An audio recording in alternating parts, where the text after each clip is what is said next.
Welcome to yet another episode here of Drew's Sports Crew here on this Sunday night. Myself, Drew Skyberg, bringing you the news in the Wisconsin sports world. And look, this was a solid week, I'd say. I think, of course, the biggest news is the Jordan Love extension happened. Jordan Love will be a Green Bay Packer for a time coming, as expected. We knew this deal was going to get done. It was just a matter of what that final number was going to be. Wow, it was something. So I'll be breaking that down in the episode. That's the primary Packer talk. A training camp we'll touch a little bit on right now. I'm not too big into the whole. I mean, you all know this for the podcast. Not too big into the. You want to care about what's going on at training camp. You do, but at the same time, you don't want to value it too much. You still got to take these things with a grain of salt. As in preseason, we talked about how Sean Clifford which again for a backup spot played well last year in the preseason and played well in camp, but that doesn't necessarily mean much for the NFL, right? For the regular season. So just again, small steps, small things on that, but it is something. Some numbers I'll read today is all I'll say for that. On the baseball side, right? Not a great week for Milwaukee. Milwaukee does make a trade. The Brewers, I should add, right? They get a reliever from the Rockies. We'll touch more on him. But otherwise, we were kind of just waiting to see what they're going to do. You have a good feeling they're going to be doing something, will the Brewers. But right now, we're kind of just waiting to see what that move will be. But other than that, I mean, again, not a great week for the Brewers. Right, you would all agree with that. You definitely wanted a sweep or 2 of 3 instead. You only win 1 this weekend, and it's on Ryan Braun Day. If they would have lost today, that would have been something. I mean, just not a great week, not a great homestand. The Cubs series, of course, playing Craig Counsell's Cubs was a good result there. And now we got the trade deadline here on the 31st already. It's crazy how already to the deadline for baseball. Baseball season always flies by, it seems, as the summer. Maybe they just coincide with that. We're going to do the Immaculate Grid. We're going to be quick. We're going to see if I can just throw some names on there. We'll see how I do. So we see some Dodgers. We see some Reds. This should be fine. Okay. Atlanta, shortstop. I'm trying to still think of not the most obvious names like Elvis Andrews here. I don't want to necessarily do that, but I can get some better names. So here I'm going to just say Orlando Arcia because he's played short for them. 9%. Expect that to be high. Atlanta 6-4 season. Did David Justice ever do it for them? Nope, that was a terrible guess. Should have said Chipper Jones or pitcher.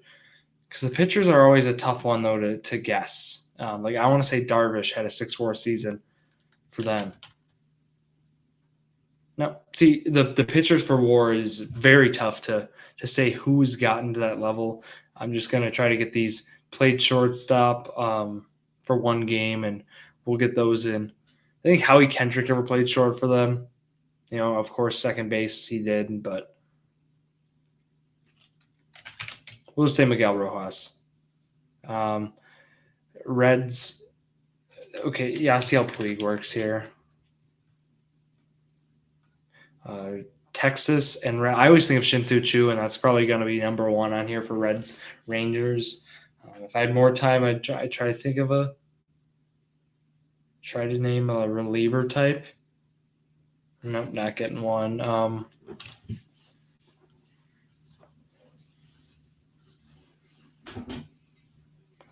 We'll just say Choo. Shin-Soo Choo. 6% only? Wow. Atlanta, Cincinnati then. Okay, we need a shortstop here. Got to name one. I will guess.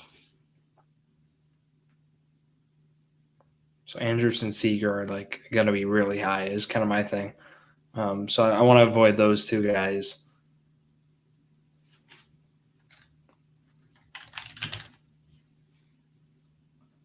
He never played. I would have said Ian Desmond when he was with them. Played short. I know he converted to the outfield. I'm kind of shocked he didn't at all. there. So I'm not sure there. I'm drinking a mineral water tonight. Trying a different kind of drink. It's pretty good. Atlanta, Cincinnati. I don't know why I can't. I'm just trying to think of a guy right now.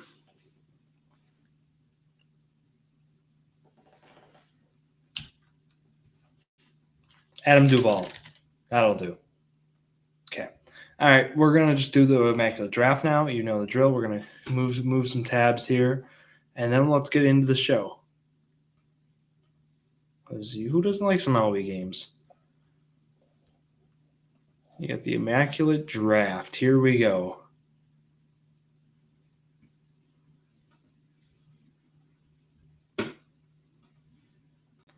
All right, we steamroll through these questions. Which MLB team turned 2 triple plays in a single game? I don't know. I think that's a valid response. I don't know. I'm not sure. The Guardians had one in a game, and they seemed to turn a lot of them. I'll say them. It was the Twins, sure enough. Okay.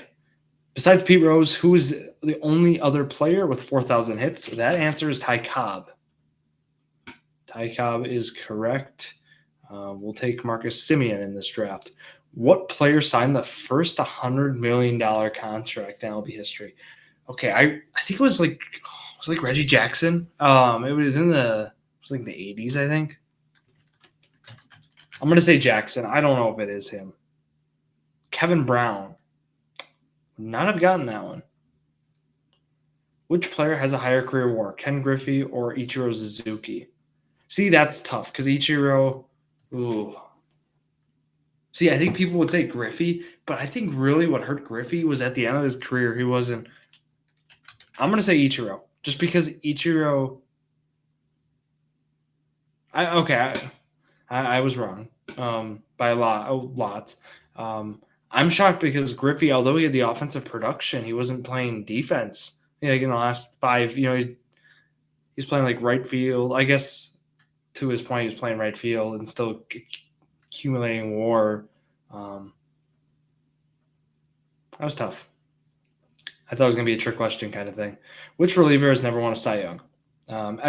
Fingers has. I don't think Mariano Rivera, did he ever win a Cy Young? Yeah, he never did. All right. That was easy. Who was the last Detroit Tiger to hit 30 home runs in a season? Okay. Wow. Well, it shouldn't be Miguel Cabrera. That'd be sad if it was. Oh, it was Spencer Torkelson.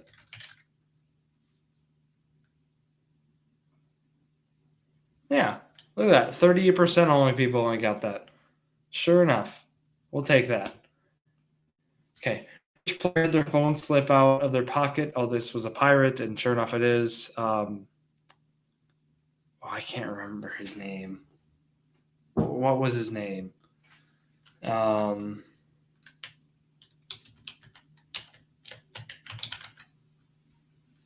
not Andy Abani, as I'm saying. Rodolfo Castro, that's who it was. Order these catchers by most Gold Gloves. Okay. Yachty number 1. Salvi has some. I don't know if he hasn't gotten any of these last few years. Mauer obviously has, but as was Posey, a lot shorter prime. I think I'm gonna go like this. Is it Mauer or Posey? Mauer played first at the end of his career. That's what scares me. I'm gonna say Posey over him. Wow. So Mauer in the middle. We had Mauer in the middle. We just had Posey and Salvi mixed up. See, Salvi obviously had the start of his career. He's getting Gold Gloves left and right, so I guess that makes sense. Which team has won a World Series in the past 20 years? I will get this. It was the White Sox, 2005. Boom. Okay, so solid. 4 out of 9. Obviously, you'll take it. Is how I feel about that. Let's get into the show. Here we go. Okay, let's start with the Packers, right? Jordan Love. That deal is official. It happened. 4-year, $220 million extension. It includes a $75 million signing bonus, $160.3 million guaranteed, average annual salary of $55 million. So kind of how this deal happens, right? You might find that crazy, right? We saw the Packers get the deal last year done with him to extend the year out. So he's actually only has a $20 million cap hit this year. He's getting paid with signing bonus like $20 million. Like he's getting well underpaid in respects to what you expect, right? I mean, he's getting paid he's getting paid half of what you would expect. Like you'd probably expect like 40, 50 million. So because of that, he was able to, and of course the talent too. He was able to command a big deal, as did Tua with the Dolphins. That was something, you saw Tua sign, and then within hours you saw this Love signing happen. It seemed Love was waiting, and his agents were waiting on every single guy to sign in the market, right? And they were kind of set the market. So he didn't need to, which, you love it or hate it. That was the reality of it. It led to this huge signing. So I'll just break down the numbers again. So we talked about this huge signing bonus. So how it looks on paper with the cap hit. The cap hit's the most important part, right? How is it going to affect the cap, the space this team has to assign other players, right? What percent of that is he taking up, right? And we're seeing it goes actually up quite a bit each year. We see, so he's at 8% right now. So right out of the whole roster, your quarterback at 8% of the money that you have is fine, right? That's very good, actually. But then you see next year, 2025 year, you'll see it's up to 10.8%. The next year, 12%. The next year in 2027, 13%, which fine. $42 million cap hit is a lot, but it's fine. You're going to see those adjust year in, year out. By the end of this deal, you're going to see quarterbacks getting $70 million a year, I would assume. So it's going to look like a good bargain for now, but or in a few years, but not maybe not now to some fans, which I understand. Last year is a $74.2 million cap hit. I've never seen it that high. That is the highest cap hit I've ever seen. That would account for 22% of the team's cap hit, which is extremely high. That is, they are going to have tough. They're going to have to do a lot of restructuring if they want to, for receivers and for other parts of this team, in order to retain players. I mean, that's the reality when there is that level of, 22% of your cap is no joke. But anyways, this is a huge deal, right? One of the biggest in NFL history. It's what we saw, and you love the Packers for getting it done with him. I'm looking at the Tua deal, right? He got more than him, so I kind of helped determine where he was at. The Tua deal was big as well. It's $53 million annually, not 55. But the cap hit at that one at the end is only $58 million, right? So it's 17% of the team's cap. So that's still something. And a lot of people think, right, Jordan Love being one of the highest paid quarterbacks, the highest paid quarterback in the NFL, to be kind of just crazy, which I understand. And still gonna be happy though, again, with this deal getting done. Resets, now you would say this resets the QB market moving forward. Is not that, right? The reality of it is that Jordan Love has not had a full season of dominance, or a full season where you're like, this guy is the future, right? I mean, the last half of, second half of last season, right? He was, right? And that really helped him get this deal done. And he played well in the playoffs too, right? But the reality is, again, he hasn't had that Mahomes season. He hasn't had that Lamar season. He hasn't had an MVP season, but he's only started 1 year. So it's the other thing is, what is this a bargain? And this guy's going to be a MVP candidate this upcoming year. He probably is an MVP candidate just coming in, right? But you don't know how it's going to shape out. So that's kind of my take on this. Training camp, having him there now is huge, and having him play, it's good to see. I think that overall that was kind of my takeaway here. I plan to talk more about training camp though next week. I'll just talk about some key players, um, kind of more of the running back situation. I think the thing we'll hear more about the running back room, how it shapes out is, and kicker too. See what's going on there. Let's transition here to baseball. So yeah, the Brewers, again, not a great week. You lose 3 games. It's 3-3. It was like okay, 500 a week, not great, but definitely I thought this team could have had better based on how the schedule was looking. It was not a lot of runs this week. It really wasn't. It was right. You had a total of 5 runs in 3 games against the Cubs, and then you had a total of 5 runs in the first 2 games against the Marlins. But then you put up 6 on Sunday in a nice win, 6-2. Really helped the Marlins were trading away all their guys during this weekend series. Jazz Chisholm the last couple of days was nice. Josh Bell was placed on outright waivers and was still playing in the game today. That was like right before the game they placed him on that was the report, and they still let him play, take at bats is okay. And it was pretty shocking, right? Josh Bell had multiple hit games this series. No, they couldn't find a trade suitor. Obviously, the contract was a part of that, but just an interesting situation seeing how that shaped out for this team.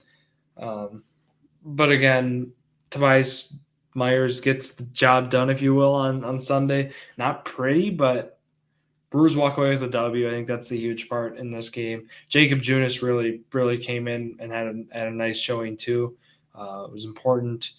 We saw a cycle in this game. Xavier Edwards hit for the cycle. That was something that it was probably the least talked about cycle I've seen. Like I don't know, like nobody talked about this, right? I mean, obviously in the game there's a couple posts, but like nobody really talked about Xavier Edwards hitting the cycle. That's kind of like a player you wouldn't expect to hit a cycle too. Just odd, especially with the home run. Like for him, the toughest thing was the home run. He's got speed, leadoff hitter. He gets it done. He gets the cycle. 4 for 4 with a walk too. He had a great game today. But it was good to see Bryce Terang back in the hit column again. A double hit game for him. Jake Bowers had a triple and a home run. This was the Jake Bowers game, which again, Jake Bowers truthers. This was your game, so you love to see that. And you just like to see Bowers getting good at bats, and also with Joey Ortiz, him getting some numbers and playing a little better. He struck out twice again today, but I don't know. You didn't need to start. Contreras no hits, Adames no hits. It was Churio, Bowers, Terang, and Mitchell too. Mitchell with 2 hits. You love to see those guys getting back on some streaks. And then Junis again pitches well, 2 innings.